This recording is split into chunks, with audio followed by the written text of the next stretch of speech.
انجیل مقدس بمطابق مقدس یوحنا۔ اے خداوند تیری تمجید ہو۔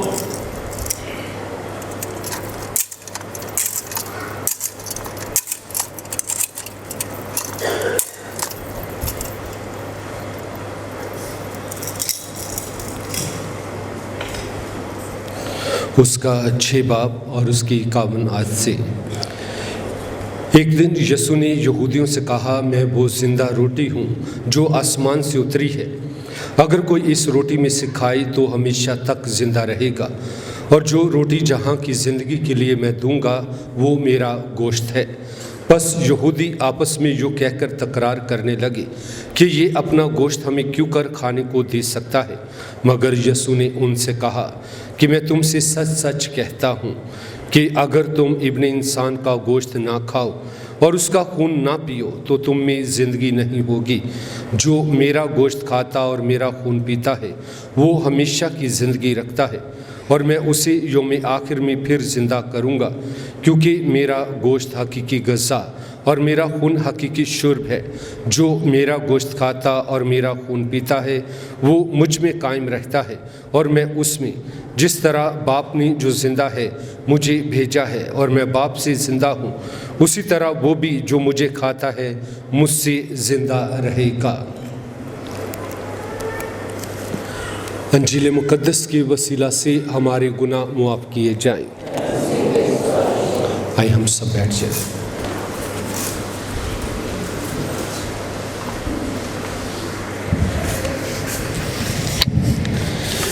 مسیح چ میرے بہنوں، پراوو، بزرگوں، پیارے بچوں، اج پاک ماں کلیسیا کورپس کرستی دی عید مناندی، اور لیٹن چے کورپس کرستی، اردو چے مسیح دے پاک بدن اور خون دی عید۔ حقیقت چے پاک یوکرس دا تقرر جڑائی او پاک جمعرات والے دن آخری کھانے دے موقع تے ہویا، لیکن کلیسیا اس عید نو پاک جمعرات تو ہٹ کے کیوں منانا چاہتی اور کیوں اینو اہمیت دیندی؟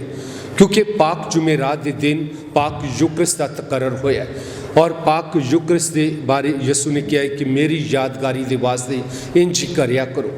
ہر پاک یوکرس چے اسی یسوع دے کئی ہوئے الفاظاں نو دھرانے اور اس حضوری نو محسوس کرنے، لیکن چونکہ پاک جمعرات دے دن اسی خداوند یسوع مسیح دی اذیت اور موت تے غور و خوض کرنے، اور اس واسطے اینا ٹائم نہیں ہوندا یا اینا وقت یسوع نو بدن اور خون چے دیکھن دا کہ اسی انہوں سجدہ کریے، ان دی پرستش کریے، ان دی شکر گزاری کریے اور انہوں وقت دئیے۔ زیادہ دھیان اے دنہ چے ساڈا اذیت اور موت وال ہوندا ہے پاک جمعرات اور جمعے دے دن، اور اس واسطے 11ویں صدی چے مقدسہ جولیانا جڑی بیلجیم چ رہندی سی، اس جگہ تے انہوں ایک رویا آئی، اس رویا دے وچ سورج دیکھ دی اور سورج چے ایک داغ دیکھ دی، ایک ڈاٹس، اور پھر اس رویا دی تشریح میں کر دیئے کہ خداوند دی حضوری پاک ترین کائنات کلیسیا، اور ان دے بیچ جڑا ڈاٹ نظر آ رہا ہے یہ یوکرس دی یعنی کہ ایڈوریشن دی کمی، کہ جدوں اسی پاک یوکرس دی نو سجدہ کرانگے، پاک یوکرس چے خدا نو دیکھانگے، ان دی حمد و ستائش کرانگے، تے پھر ضرور ہے کہ اسی خداوند دی برکات دا تجربہ کرانگے۔ سو اس رویا نو انہیں اس ویلے دے ڈیکن اور اس ویلے دے بشپ دے نال شیئر کیتا، اور پھر 13ویں صدی چے روم دے اٹلی دے ایک علاقے روویتو دے بیچ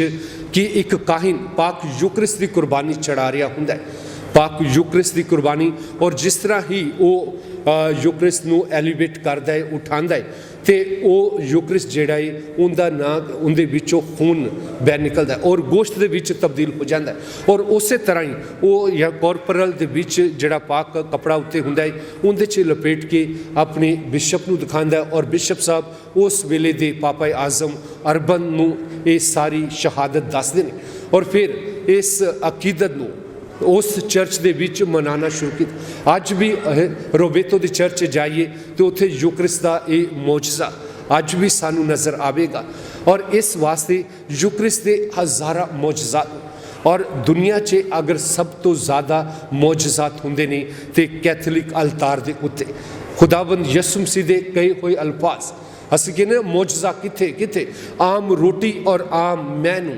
ਯਿਸੂ ਆਪਣੀ ਕੁਦਰਤ ਦੇ ਨਾਲ ਆਪਣੇ ਪਾਕ ਬਦਨ ਔਰ ਖੂਨ 'ਚ ਤਬਦੀਲ ਕਰਦਾ। ਇਸ ਵਾਸਤੇ ਉਸ ਵੇਲੇ ਦੇ ਲੋਕ, ਯਿਸੂ ਦੇ ਦੌਰ ਦੇ ਲੋਕ ਵੀ ਉਹਦੀ ਇਸ ਗੱਲ ਨੂੰ ਸਮਝ ਨਹੀਂ ਸੀ ਸਕੇ ਜਦੋਂ ਉਹਨੇ ਕਿਹਾ ਜਿਹੜਾ ਮੇਰਾ ਬਦਨ ਖਾਂਦਾ ਔਰ ਮੇਰਾ ਖੂਨ ਪੀਂਦਾ ਹੈ ਉਹ ਜ਼ਿੰਦਗੀ ਰੱਖਦਾ ਹੈ। ਔਰ ਲੋਕ ਆਪਸ 'ਚ ਤਕਰਾਰ ਕਰਨ ਲੱਗੇ ਆਪਣਾ ਬਦਨ ਕਿਵੇਂ ਦੇ ਸਕਦਾ, ਕਿਉਂਕਿ ਉਹ ਜਿਸਮਾਨੀ ਤੌਰ 'ਤੇ ਇਹ ਚੀਜ਼ਾਂ ਨੂੰ ਸਮਝਦੇ। ਲੇਕਿਨ ਖੁਦਾਵੰਦ ਯਿਸੂ ਮਸੀਹ ਹੈ ਹਕੀਕੀ ਤੌਰ 'ਤੇ ਆਪ ਯੂਕਰਿਸਤ ਦੇ ਵਿੱਚ ਮੌਜੂਦ ਹੁੰਦੇ। ਇਸ ਵਾਸਤੇ ਉਹਨੇ ਪਾਕ ਜੁਮੇਰਾਤ ਦੀ ਸ਼ਾਮ ਯੂਕਰਿਸਤ ਦਾ ਤਕਰਰ ਕੀਤਾ। ਮਸੀਹ 'ਚ ਮੇਰੇ ਸਿਸੋ ਇਹ ਚੰਦ ਇੱਕ ਹਿਸਟੋਰੀਕਲ ਗੱਲ। ਹੁਣ ਪਾਕ ਯੂਕਰਿਸਤ ਦਾ ਮਤਲਬ ਕੀ ਹੈ? ਪਾਕ ਯੂਕਰਿਸਤ ਦੇ 3 ਮਤਲਬ ਨੇ। ਹੈ ਦ ਮੀਨਿੰਗ ਆਫ ਯੂਕਰਿਸਟ ਕਿ thanks giving, sacrifice and celebration. ਪਾਕ ਯੂਕਰਿਸਤ ਦਾ ਮਤਲਬ ਕਿ ਸਭ ਤੋਂ ਪਹਿਲਾਂ ਕੁਰਬਾਨੀ, ਫਿਰ ਉਹਦਾ ਮਤਲਬ ਸ਼ੁਕਰਗੁਜ਼ਾਰੀ ਔਰ ਫਿਰ ਉਹਦਾ ਮਤਲਬ ਜਿਹੜਾ ਹੈ ਜ਼ਿਆਫਤ ਹੈ। ਅਸੀਂ ਪਾਕ ਯੂਕਰਿਸਤ ਨੂੰ ਜ਼ਿਆਫਤ ਦੀ ਸੂਰਤ 'ਚ ਹੈ ਜ਼ਿਆਫਤ ਦੇ ਨਾਂ ਤੋਂ ਵੀ ਪੁਕਾਰਨੇ, ਸ਼ੁਕਰਗੁਜ਼ਾਰੀ ਦੇ ਨਾਂ ਤੋਂ ਵੀ ਪੁਕਾਰਨੇ ਔਰ ਕੁਰਬਾਨੀ ਦੇ ਨਾਂ ਤੋਂ ਵੀ ਪੁਕਾਰਨੇ। ਇਸ ਵਾਸਤੇ ਅਸੀਂ ਇਸ ਜ਼ਿਆਫਤ 'ਚ ਸ਼ਾਮਿਲ ਹੁੰਦੇ। ਔਰ ਇਬਤਦਾਈ ਕਲੀਸਿਆਵਾਂ ਵੀ ਜਿਹੜੀਆਂ ਨੇ ਰੋਟੀ ਤੋੜਨ ਦੇ ਵੇਲੇ ਇਕੱਠੀਆਂ ਹੁੰਦੀਆਂ ਨੇ। ਸੋ ਜਦੋਂ ਵੀ ਯੂਕਰਿਸਤ ਮਨਾਇਆ ਜਾਂਦਾ ਹੈ ਅਸੀਂ ਭਾਵੇਂ ਮੁਖਤਲਿਫ ਤਰ੍ਹਾਂ ਖਾਨਦਾਨਾਂ ਔਰ ਕਬੀਲਿਆਂ 'ਚੋਂ ਤਾਲੁਕ ਰੱਖਦੇ ਹਾਂ, ਅਸੀਂ ਇੱਕ ਬਦਨ ਦੇ ਵਿੱਚ ਸ਼ਾਮਿਲ ਹੋ ਜਾਂਦੇ। ਯਿਸੂ ਬਦਨ ਹੈ ਔਰ ਅਸੀਂ ਸਾਰੇ ਅਜ਼ਾਬ। ਚਰਚ ਤੋਂ ਬਾਹਰ ਜਾਵਾਂਗੇ ਤੇ ਹਰ ਕੋਈ ਹੈ ਆਪਣੀ ਨਸਲ ਦਾ ਆਪਣੀ ਜ਼ਾਤ ਦਾ ਜ਼ਿਕਰ ਕਰੇਗਾ, ਪੱਟੀ, ਗਿੱਲ, ਖੋਖਰ, ਸੋਤਰੇ। ਲੇਕਿਨ ਖੁਦਾ ਦੇ ਘਰ 'ਚ ਆ ਕੇ ਕੀ ਹੁੰਦਾ ਕਿ ਅਸੀਂ ਇੱਕ ਹੀ ਹੈ ਮਸੀਹ ਦੇ ਬਦਨ ਦੇ ਵਿੱਚ ਸ਼ਾਮਿਲ ਕਿ ਪਾਕ ਯੂਕਰਿਸਤ ਜ਼ਿਆਫਤ ਜਿਹੜੀ ਹੈ ਸਾਨੂੰ ਇਕੱਠਾ ਕਰਦੀ, ਸਾਨੂੰ ਅਲਤਾਰ ਦੇ ਇਰਦ ਗਿਰਦ ਲੈ ਕੇ ਆਂਦੀ। ਸੋ ਇਸ ਵਾਸਤੇ ਅੱਜ ਜਦੋਂ ਯਿਸੂ ਦੇ ਪਾਕ ਬਦਨ ਔਰ ਖੂਨ ਦੀ ਈਦ ਮਨਾਈ ਜਾਂਦੀ ਹੈ ਤੇ ਜ਼ਰੂਰ ਸਾਨੂੰ ਇਹ ਦਾਵਤ ਦਿੱਤੀ ਜਾਂਦੀ ਕਿ ਅਸੀਂ ਯੂਕਰਿਸਤ 'ਚ ਉਹਦੀ ਹਕੀਕੀ ਮੌਜੂਦਗੀ ਦਾ ਤਜਰਬਾ ਕਰੀਏ। ਬਹੁਤ ਦਫਾ ਲੋਕ ਹੈ ਰੂਟੀਨ ਦੇ ਮੁਤਾਬਿਕ ਚਲੋ ਜੀ ਉਹ ਪਾਕ ਸ਼ਾਕ ਲੈ ਰਹੇ ਨੇ ਅਸੀਂ ਵੀ ਲੈ ਲਈਏ, ਉਹ ਜਾ ਰਹੇ ਲਾਈਨ 'ਚ ਅਸੀਂ ਵੀ ਚੱਲੇ। ਲੇਕਿਨ ਬਹੁਤ ਦਫਾ ਸਾਡੀਆਂ ਸੋਚਾਂ ਔਰ ਸਾਡੀਆਂ ਖਿਆਲਾਤ ਇਹ ਵੱਡੀ ਬਰਕਤ ਤੋਂ ਬਹੁਤ ਦੂਰ ਹੁੰਦੇ ਔਰ ਅਸੀਂ ਬਾਸਕਾਤ ਅਨਸੋਚੇ ਵੀ ਹੈ ਲਾਈਨ 'ਚ ਲੱਗੇ ਹੁੰਦੇ। ਇਹ ਨਹੀਂ ਪਤਾ ਹੁੰਦਾ ਕਿ ਸਾਨੂੰ ਕਿੱਡੀ ਵੱਡੀ ਬਰਕਤ ਮਿਲਣ ਨੂੰ। ਕਦੀ ਇਹ ਤਜਰਬਾ ਕੀਤਾ ਕਿ ਅਗਰ ਦੇਖੋ ਮੈਂ ਤੁਹਾਨੂੰ ਕਹਾਂ ਕਿ ਤੁਹਾਡੇ ਹੱਥਾਂ 'ਚ ਇੱਕ ਕੈਂਡਲ ਹੋਏ, ਆਓ ਇਸ ਕੈਂਡਲ ਦੇ ਨਾਲ ਆਪਣੀਆਂ ਕੈਂਡਲ ਰੋਸ਼ਨ ਕਰੋ। ਸਾਰੇ ਲਾਈਨ ਬਣਾ ਕੇ ਆਣਗੇ ਔਰ ਕੈਂਡਲ ਨੂੰ ਰੋਸ਼ਨ ਕਰਕੇ ਬਹਿ ਜਾ ਔਰ ਹਰ ਕੋਈ ਇਹ ਤਜਰਬਾ ਕਰੇਗਾ ਕਿ ਅਲਤਾਰ 'ਤੇ ਜਿਹੜੀ ਮੋਮਬੱਤੀ ਰੋਸ਼ਨ ਸੀ, ਸ਼ਮਾ ਰੋਸ਼ਨ ਸੀ, ਅਸੀਂ ਉਹਦੇ ਨਾਲ ਸ਼ਮਾ ਰੋਸ਼ਨ ਕੀਤੀ ਔਰ ਹਰ ਕਿਸੇ ਨੂੰ ਆਪਣੇ ਚਿਹਰੇ ਦੇ ਅੱਗੇ ਉਸ ਮੋਮਬੱਤੀ ਦਾ ਨੂਰ ਨਜ਼ਰ ਆਏਗਾ, ਉਹਦੀ ਰੋਸ਼ਨੀ ਨਜ਼ਰ ਆਏਗੀ। ਲੇਕਿਨ ਅਗਰ ਇਹੋ ਹੀ ਚੀਜ਼ ਅੱਜ ਮੈਂ ਤੁਹਾਨੂੰ ਹੈ ਰਿਅਲਾਈਜ਼ ਕਰਵਾਉਂਦਿਆਂ ਹੋਇਆਂ ਕਿ ਧਿਆਨੋ ਗਿਆਨ ਕਰਵਾਉਂਦਿਆਂ ਹੋਇਆਂ ਸਵਾਲ ਕਰਾਂ ਕਿ ਕਦੀ ਇਹੋ ਹੀ ਤਜਰਬਾ ਪਾਕ ਯੂਕਰਿਸਤ ਦੇ ਨਾਲ ਵੀ ਕੀਤਾ ਹੈ ਕਿ ਯਿਸੂ ਕਹਿੰਦਾ ਜਿਹੜਾ ਮੇਰਾ ਬਦਨ ਖਾਂਦਾ ਹੈ, ਮੇਰਾ ਖੂਨ ਪੀਂਦਾ ਹੈ, ਉਹ ਜ਼ਿੰਦਗੀ ਰੱਖਦਾ ਹੈ, ਉਹ ਜ਼ਿੰਦਗੀ ਰੱਖਦਾ ਹੈ। ਸੋ ਜਦੋਂ ਅਸੀਂ ਲਾਈਨ ਬਣਾ ਕੇ ਆਨੇ ਹਾਂ ਉਹਦੇ ਬਦਨ ਦੇ ਵਿੱਚ ਸ਼ਿਰਕਤ ਕਰਨੇ, ਉਹਦਾ ਪਾਕ ਬਦਨ ਹਾਸਲ ਕਰਨੇ। ਉਹਦਾ ਪਾਕ ਬਦਨ ਦੇਖੋ ਇਹ ਮਿੱਟੀ ਦਾ ਪੁਤਲਾ ਹੈ ਨਾ, ਇਹਦੇ ਅੰਦਰ ਬਹੁਤ ਕੀਮਤੀ ਖਜ਼ਾਨਾ ਆ ਜਾਂਦਾ ਹੈ ਔਰ ਉਹ ਖਜ਼ਾਨਾ ਕੀ ਹੈ? ਪਾਕ ਯੂਕਰਿਸਤ ਦੇ ਰੂਪ 'ਚ ਖੁਦਾਵੰਦ ਖੁਦ ਉਤਰ ਆਉਂਦਾ ਹੈ ਔਰ ਅਸੀਂ ਕੈਂਡਲ ਰੋਸ਼ਨ ਕਰਕੇ ਆਪਣੇ ਚਿਹਰੇ ਅੱਗੇ ਲਿਆ ਕੇ ਨੇ ਬਈ ਨੂਰ ਹੈ, ਰੋਸ਼ਨੀ ਅਲਤਾਰ ਤੋਂ ਆਈ ਤੇ ਉਹੀ ਅਲਤਾਰ ਦੇ ਉੱਤੋਂ ਜਦੋਂ ਯਿਸੂ ਦਾ ਪਾਕ ਬਦਨ ਆਉਂਦਾ ਹੈ ਤੇ ਕੀ ਅਸੀਂ ਉਹਦੇ ਨੂਰ ਦੇ ਨਾਲ ਮੁਨੱਵਰ ਹੁੰਨੇ, ਕਿ ਉਹਦੀ ਮੁਹੱਬਤ ਦੇ ਨਾਲ ਹੈ ਸ਼ਾਦਮਾਨ ਹੁੰਨੇ, ਕਿ ਆਪਣੀ ਜ਼ਿੰਦਗੀ 'ਚੋਂ ਨਫ਼ਰਤ ਕੱਢਨੇ ਔਰ ਅੰਧੇਰਿਆਂ ਨੂੰ ਦੂਰ ਕਰਨੇ, ਜਾਂ ਪਾਕ ਸ਼ਰਾਕਤ ਅਸੀਂ ਤੋੜਿਆਂ ਦੇ ਤੋੜੇ ਖਾ ਜਾਈਏ ਤੇ ਫਰਕ ਨਾ ਪਵੇ। ਇਹ ਹੋ ਨਹੀਂ ਸਕਦਾ ਕਿਉਂਕਿ ਯਿਸੂ ਆਪ ਅੱਜ ਕਹਿੰਦਾ ਜਿਹੜਾ ਮੇਰਾ ਬਦਨ ਖਾਂਦਾ ਹੈ ਔਰ ਮੇਰਾ ਖੂਨ ਪੀਂਦਾ ਹੈ ਉਹ ਜ਼ਿੰਦਗੀ ਰੱਖਦਾ ਹੈ, ਉਹ ਮਰ ਨਹੀਂ ਸਕਦਾ ਔਰ ਖੁਦਾਵੰਦ ਯੌਮ ਆਖਰ ਨੂੰ ਉਹਨੂੰ ਜ਼ਿੰਦਾ ਕਰੇਗਾ। ਜਿਹੜਾ ਯੂਕਰਿਸਤ ਦੀ ਗੱਲ ਕਰਦਾ ਹੈ ਉਹ ਜ਼ਿੰਦਗੀ ਦੀ ਗੱਲ ਕਰਦਾ ਹੈ। ਉੱਥੇ ਮੌਤ ਨਹੀਂ, ਉੱਥੇ ਨਫ਼ਰਤ ਨਹੀਂ, ਉੱਥੇ ਹਸਰਤ ਨਹੀਂ, ਲਾਲਚ ਨਹੀਂ। ਸੋ ਇਸ ਵਾਸਤੇ ਇੱਕ ਸਿੰਪਲ ਮਿਸਾਲ ਤੁਹਾਨੂੰ ਸ਼ਮਾ ਦੀ ਦਿੱਤੀ ਕਿ ਸ਼ਮਾ ਨੂੰ ਤੇ ਕੋਲ ਰੱਖ ਕੇ ਕਹਿੰਦੇ ਹਾਂ ਕਿ ਅਸੀਂ ਇਸ ਸ਼ਮਾ ਦੇ ਨਾਲ ਆਪਣੀ ਸ਼ਮਾ ਨੂੰ ਰੋਸ਼ਨ ਕੀਤਾ ਹੈ। ਲੇਕਿਨ ਪਾਕ ਬਦਨ ਨੂੰ ਹਾਸਲ ਕਰਕੇ ਕਦੀ ਇਹ ਡੀਪ ਡਾਊਨ ਤਜਰਬਾ ਹੈ, ਡੀਪ ਸਪਿਰਚੁਅਲਿਟੀ ਜਾਂ ਰੂਹਾਨੀਅਤ ਦਾ ਤਜਰਬਾ ਵੀ ਕਰੀਏ ਕਿ ਹੁਣ ਖੁਦਾ ਸਾਡੇ ਬਦਨਾਂ 'ਚ ਉਤਰਿਆ। ਉਹਨੇ ਆਪ ਕਿਹਾ ਹੈ ਕਿ ਜਿਹੜਾ ਮੇਰਾ ਬਦਨ ਖਾਏ ਔਰ ਅਸੀਂ ਯੂਕਰਿਸਤ 'ਚ ਸ਼ਾਮਿਲ ਹੋ ਕੇ ਉਹਦੇ ਪਾਕ ਬਦਨ ਦੀ ਹਜ਼ੂਰੀ ਨੂੰ ਆਪਣੀ ਜ਼ਿੰਦਗੀ 'ਚ ਹਾਸਲ ਕਰਨ। इस वास्ते मसीह च मेरे अज़ीज़ो ये खुदाबंद यसू मसीह की बरकत है, उनका मौजज़ा है। और उन्हें ये जड़ा इस यूक्रिस्त का तकरर पाक जुमेरात को करके क्या कि मेरी यादगारी के वास्ते इंजे करया करो। और खुदाबंद यसू मसीह के कहे हुए अल्फाज जो काहिन अलतार से कहता है तो खुदा अपनी कुदरत के नाल आम रोटी और आम मैनू अपने बदन और खून च बदल देता है। ये खुदा की एक कुदरत ते बरकत है। इस वास्ते पाक यूक्रिस्त के मौजज़ात होंदे ने और पाक यूक्रिस्त की बरकत साड़ी जिंदगी ते नाज़िल होंदियां ने।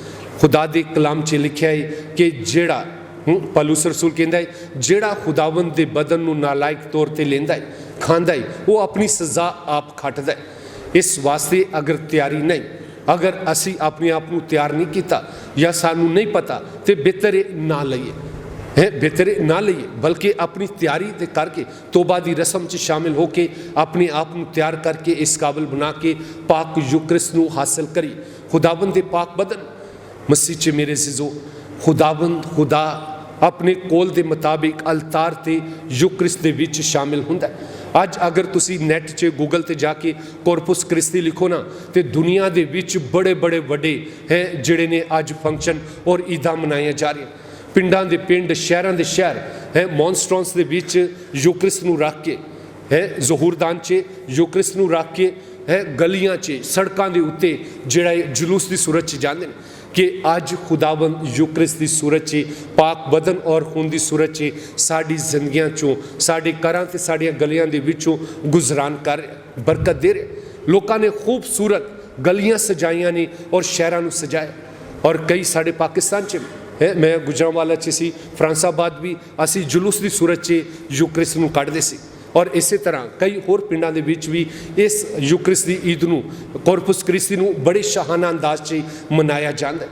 मसीह च मेरे अज़ीज़ो अज असी खुदाबंद दे पाक बदन और खून की बरकत पाने दे वास्ते खुदाबंद दी इस हैकल च आए हैं। वो अपना आप सानू देंदा है ताकि असी जिंदगी पाइए तो कसरत नाल पाइए। इस वास्ते जदों भी असी अपने हत्थां ते उन्होंने लईए साढ़े हत्थ उनके तख्त बन जा। जदों जुबान ते रिसीव करिए तो जुबान उनका तख्त बन जा। देखो तख्त जड़ा है वो साफ तो सुथरा होंदा है, बादशाह वास्ते होंदा ना, तो ये तो बादशाह का बादशाह है। अगर उन्होंने अपने हत्थां ते लै रहे तो हत्थ पाक साफ हो। अगर जुबान ते गाली गलोच हसद नफरत लड़ाई झगड़ियां दे गल्लां तो पाक कि खुदावंद कोलों मुआफ़ी मंग। फिर यूक्रिस्त जिहड़ी इबादत है ये तरतीब की इबादत है। मेरिया गल्लां ध्यान दे नाल सुनिया ये पाक यूक्रिस्त की इबादत तरतीब की, खुदा तरतीब का खुदा है, हर चीज़ नूं तरतीब दे नाल बनाया, कोई भी चीज़ इधर दी उधर नहीं, अपने खुदाबंद के कानून के मुताबिक वो चलती पई। और इस वास्ते पाक यूक्रिस्त की इबादत भी बड़ी तरतीब के नाल जिहड़ी है वो बनाई गई, उन्होंने तरतीब दिता गया। कभी गौर करना हर बारी तुसी इबादत च आंदे हो, लेकिन बहुत दफ़ा असी हर रसूमात नूं भुल जाने। कभी कहने चलो जी लैक्चर वाले हिस्से च आ जाइए, कभी कहने चलो नजराना पाइए तो काम ख़त्म है, भाजिए साड़ी जिम्मेदारी। और कई दफ़ा लो जी पाक शाह का ले लांगे बस का नहीं। पाक यूक्रिस्त के 3 अहम हिस्से ने। पहला हिस्सा इबादत कलाम, दूसरा हिस्सा नजराना और तीसरा हिस्सा तबद्दल। और ये तिने हिस्से अहम ने। और जदों असी पाक यूक्रिस्त की इबादत की गल करिए तो फिर ये 3 हिस्सों च शामिल होना जरूरी। बहुत दफ़ा साढ़े लोग है ये कहते हैं जी पाक मास कुरबानी, पाक यूक्रिस्त की कुरबानी, लेकिन विचों डंडी मार जाते हैं। डंडी किवें मारते हैं? लो जी लो बस कलाम सुना दो बस काम खत्म है, नजराना नहीं चुकना तो नजराने तो फड्डा पा लेंगे। लो जी पाक यूक्रिस्त की कुरबानी और नजराना नहीं, असी अपनी इबादत का अद्धा हिस्सा विचों कटने पे। या फिर है चलो जी पाक कलाम सुनाए नजराना चुकिया हुन है तो बदल दा वेला भाई। अगर तो पाक मासी वरना को बाइबल सर्वस है या कम्युनियन सर्वस। अगर यूक्रिस्त की कुर्बानी है तो 3 हिस्से लाजमी, 3 हिस्से इबादत कलाम नजराना और तबद्दल। और अगर इनके चो कोई भी हिस्सा असी कढ़ने तो फिर पूरी यूक्रिस्त की कुर्बानी नहीं गुजरांदी। देखो एक मिसाल यसू के जी उठन के अमाउस के रस्ते से भी, अमाउस के रस्ते से जांदियां होइयां पहले यसू 2 शिगिरदां दी गल्लां करदा जांदा है, उन्होंने कलाम दे सहीफियां दी गल्लां दसदा है इबादत कलाम। और फिर दूसरा हिस्सा जिहड़ा अहम है वो तबद्दल दा वेला, यसू रोटी तोड़दा है दुआ करता है, रोटी तोड़ता है तो शागिर्द पहचान लेंदे ने वो ये तो अजनबी सी, लेकिन ये तो वो मसीहा है जिहड़ा मुर्दियां चों जी उठिया। रोटी तोड़न दे वेले वो जी उठे यसू नूं पहचान। सो ये चीज़ां जिहड़ियां अहम तरीन ने। हुण इस आबादत की तरतीब किवें दित्ती गई? असीं पाक तसलीस दे नाल यूकरिस्ट दी कुर्बानी नूं शुरू करनी और पाक तसलीस दी बरकाते कलमात दे नाल खत्म करनी। और फिर साडी आबादत दा शुरू कित्थों हुंदा है? सब तो पहला तोबा दी रसूमात तो। तोबा दी रसूमात तो देखो ये बड़ी गहरी गल है। मसूल लैन वाला और फरीसी दुआ करन आंदे ने और फरीसी वड्डियां वड्डियां दुआवां करदा, मसूल वाला तोबा करदा है, ऐ खुदा मुझ गुनहगार पर रहम कर, तो खुदावंद नूं उहदी ये दुआ पसंद आ जाती तो रास्तबाज होके जांदा। ते असीं भी आबादत दे शुरू च आंदियां ही तोबा करी दी, रब्बा तेरे हजूर आया वां, चंगा या मंदा वां, अच्छा या बुरा वां, है ते तेरा ही वां। इस वास्ते जाने अनजाने च जिहड़ियां गलतियां खतावां होईयां ने अज तेरे कोलों रहम मंगना है, बरकत चाहना है, मेरियां खतावां ते गुनाहां नूं माफ कर।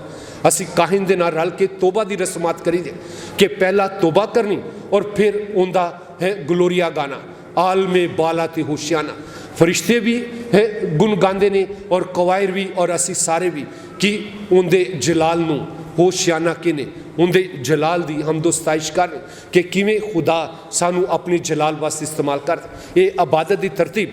फिर दुआ की जाती, दुआ तो बाद आबादते कलाम, पहला हिस्सा तोबा दी रस्म और आलमे बाला ग्लोरिया तो बाद कि दूसरा जड़ा आबादते कलाम। आबादते कलाम च पहलियां दो तलावतां, पहले पुराने और नवे अहदनामे, ये नबियां और रसूलां दियां गल्लां असी बह के सुनने। लेकिन जिस तरह ही अंजीले मुकद्दस शुरू होंदी है सारे खड़े हो जाने। वजह की है? वजह कि अंजीले मुकद्दस च यसू खुद साडे नाल हम कलाम हुंदा है।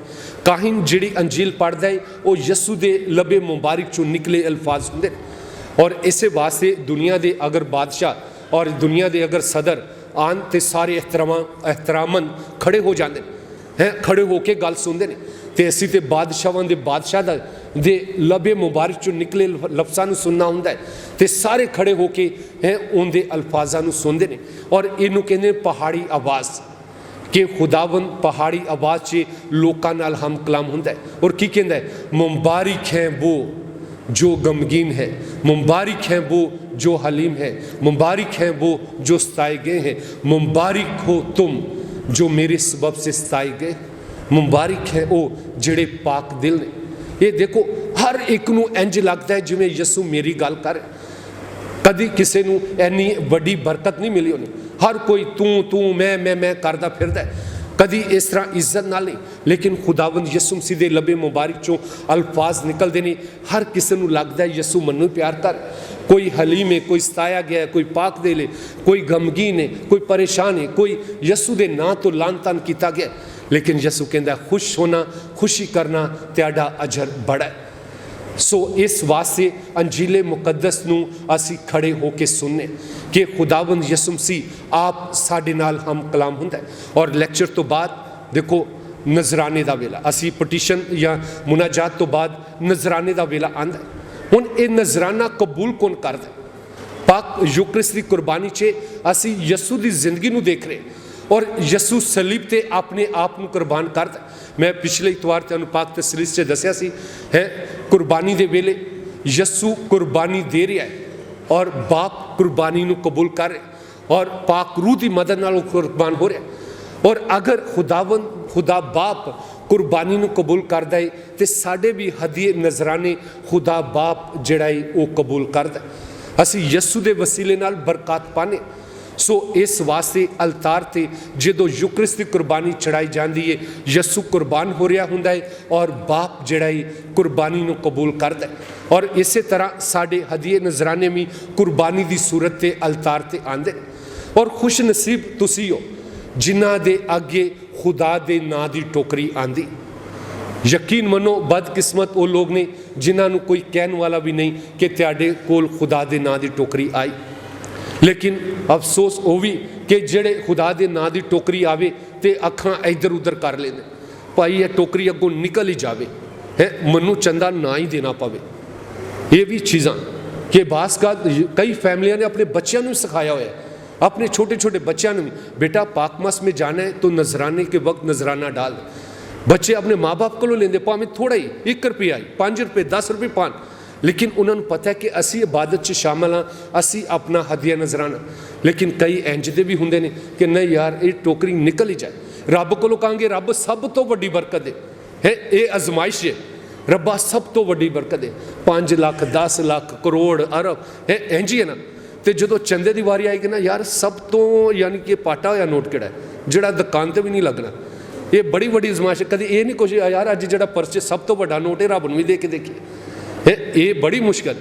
ये नहीं कि साढ़े पाकिस्तान च, मैं यूरोप च भी देखा है, उत्थे भी है ठीपे या इस तरह के कोइन सिक्के हैं परचून काट के ना चंदे च। और मैं कह यार असी रब को कहने रब्बा सब तो सोहनी सब तो सुची सब तो वड्डी बरकत मनु ही दवी है, भावें वो कार है कारोबार है गड्डी है कुछ भी है, रब्बा बरकत मनु दे। लेकिन जो उनके नाँ की टोकरी आती उदों अस कहने यार जो दुकान पर भी नहीं नोट चलता, चल गिरजे च कौन देख रहा, चलो कोई नहीं देख रहा, फादर बाऊ तो नहीं देख रहे लेकिन रब तो देख रहे ने।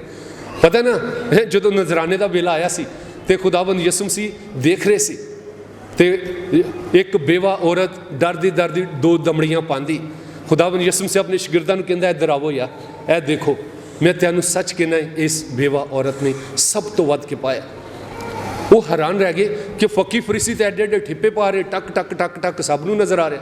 यसु कहंदा नहीं है, उन्होंने अपने अपने बचा के पाए ने, इन्हें तो अपना सब कुछ पा दिता है। इस वास्ते खुदा साडे नजरानियां नूं देख रहा है। इबादत का दूसरा अहम हिस्सा यूक्रिस्ट का नजराना हुंदा है। सो कोशिश करिए जो भी दईए बेहतर है पाक दिले, ये नहीं है मजबूरन, मजबूरन देन तो बेहतर है ना दईए। रब सानू मजबूर नहीं करता, रब सानू ये जरूर दे कि मेरे दिते चो दे है। मैं तेनों एक बार शेर सुनाया सी ना, रब वालों होके मेरे दिते चो दे कि ਜਿਹੜਾ दोजाना ਹੁੰਦਾ है सजदे ते ਜਾਂਦਾ है कि ਉੱਥੇ यसू डिग्या है, ਇੱਥੇ काहिन अपने आप ਨੂੰ अलतार ਦੇ ਸਾਹਮਣੇ ਗਿਰਾਂਦਾ है। और फिर ਜਦੋਂ यसू सलीब ਦੇ ਉੱਤੇ अपने आप ਨੂੰ ਤੋੜ ਰਿਹਾ ਹੁੰਦਾ है और काहिन पाक यूक्रिस्ट ਨੂੰ ਤੋੜ ਰਿਹਾ ਹੁੰਦਾ है, पाक यूक्रिस्ट ਨੂੰ ਤੋੜ ਰਿਹਾ ਹੁੰਦਾ है। और ਉਹੀ अल्फाज ਦੁਹਰਾਏ जा रहे ਹੁੰਦੇ ਨੇ ਜਿਹੜੇ यसू ने कि रोटी लिती तोड़िया है बरकत चाही और किया लो और मेरी यादगारी दे वास्ते। इस वास्ते असी हर इबादत दे विच यसू दी जिंदगी दे उत्ते ध्यानो ज्ञान कर रहे होंगे। आम तौर पर सानू ये पता नहीं होंदा, चाहे रूटीन च इंज ही इबादत होंदी है, इन्ना नहीं पता कि असी ते यसू दे लम्हा ब लम्हा जिंदगी दे हर पल दे नाल नाल चलने पे, जिथे उनदे नाल मौजज़ात उनका कलाम सुनने उत्थे ही उनकी अजियत मौत च शामिल होके उनदे नाल मर के जी उठन का भी तजर्बा करने। सो इस वास्ते अज जो असी पाक यूक्रिस्ट की कुर्बानी च शामिल होके उनके पाक बदन ते खून की ईद मनाने वास्ते आए हाँ, तो खुश होइए तो खुशी करिए। खुदाबंद यसू मसीह अज आप कहंदा है जेड़ा मेरा बदन खांदा और मेरा खून पींदा है वो जिंदगी रखता है। असी उनके पाक यूक्रिस्ट च शामिल होके जिंदगी का तजर्बा करने। इस वास्ते मसीह च मेरे सिजो जिथे नूर होवेगा उथे अंधेरा नहीं हो सकता, जिथे नूर होवेगा उथे अंधेरा नहीं हो सकता। और अगर असी अपने बदना च जिंदगी नूं लेने खुदाबंद दे पाक बदन नूं लेने तो फिर नफरत हसद कदूरत नूं अपनी जिंदगी चों कढ दे। लोकी पता नहीं है कित्थों ये लड़ाइयां झगड़ियां वास्ते वक्त कढदे रहिंदे, ये जिंदगी मुहब्बत वास्ते थोड़ी, शुक्रगुजारी वास्ते थोड़ी। असी तो कहंदे रब्बा होर दे। एक बारी मुड़ के देखिए कि रब्बा ये जिंदगी ते शुक्रगुजारी वास्ते भी थोड़ी, तेरियां किन्नियां नेमतां बरकतां दा अज तक शुक्रिया भी नहीं अदा किया। इस वास्ते शुक्रगुजारी करिए और खुदावंद दे नाम नूं जलाल दईए। इस वास्ते अंधेरे ते लानत करन तो बेहतर है अपने हिस्से दी क्षमा चलाई, अपने हिस्से दी। जिथे असी होवांगे उत्थे नूर होवेगा, जिथे असी होवांगे उत्थे